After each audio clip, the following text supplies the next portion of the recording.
Hello everybody, Ivor here, a music therapist and balance coach. I had a bit of a sobering experience that I want to ask you about. Have you ever saved something and you had to risk something to sustain it? Did you ever have to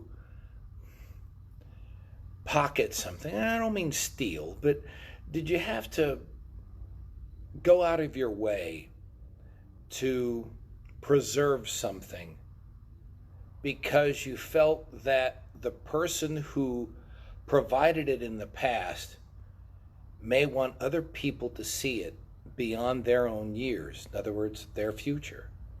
And you feel that. Have you ever had that moment? I have. As a matter of fact, hey babe, thanks for tuning in. I know you. I have this experience a lot, and there are people who accuse me of living a little bit too much in the past. I think that's maybe the disruptive life I may have had in the past, whatever, but there are times, and it is a habit I'm trying to break out of. However, there are some things that are really worth clinging on to, and let me give you the example.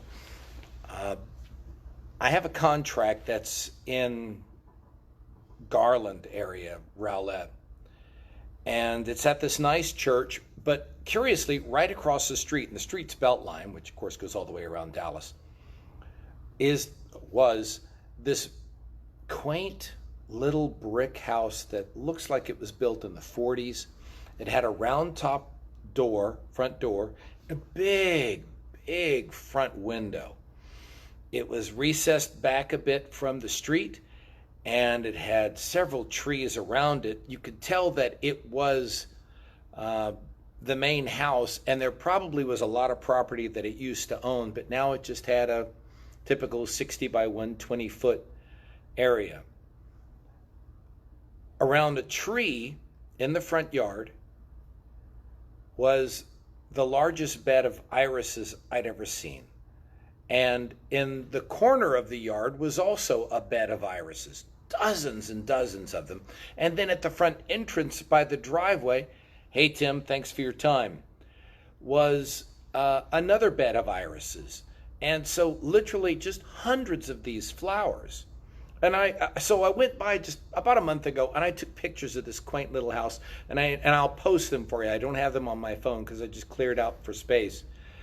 So as I went into the property, and as I took some pictures of this quaint little house surrounded by gorgeous trees and the windows and such, and that romantic roll top of the door, and I noticed there was a sign in the window that said it was condemned because of the structural problems with the house. So they weren't going to renovate it.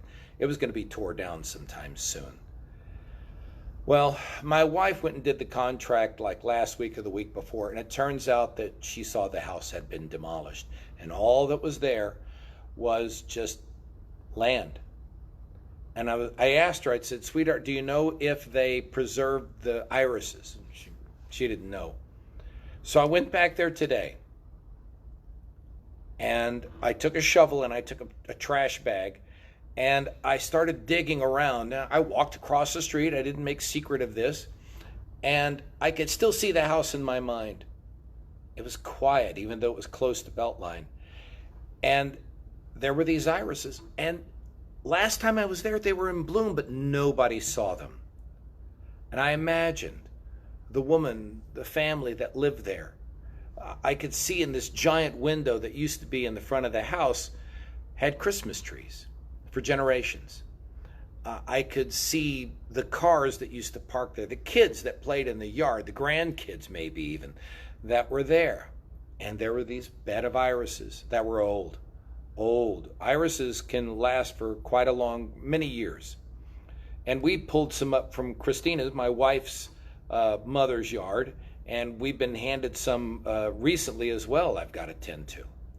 So I went onto the property with a shovel, and I sat there and dug up about 5 of them and put them in the bag and brought them home. And as I dug them up, It was like I was preserving something because the house is gone. The property is a ruin. They tore up the trees. They've mowed over the main bed that was in the middle of the yard. A few scattered bricks were there. And all that survived, hello Iris, thanks for your time. All that survived was dirt. What are the legacy? What are the legacy of just this house or of this family? There are irises, speaking of Iris, there are irises that are still there today. But now, before I came here to my office, I planted those in a pot and put them at the front of my house. And I'm going to move them over into the sun because irises love sun. Now, the irises that nobody saw, now my neighbors will see. And they have a new legacy, a new legacy. They have a new purpose. And isn't that how it's supposed to be with us? We get moved around, we get left behind, we get reshuffled, people leave us, people die, we get left behind. We sometimes don't allow other people to pick us up, and we don't allow circumstances to transplant us and to thrive. The Bible says to thrive where you're planted. Are you thriving? Yeah, you may have been handed a crap storm of stuff, but are you still trying to thrive? Your music that you're listening to can heal that moment. And you have to sometimes listen to new music instead of listening to, as you've heard many times before from me, music that just picks at the wounds. I wonder what the music was they listened to in that house. But nevertheless, the house is now gone. Obviously, the workers, the people who came to destroy the house, to destroy it, are gone.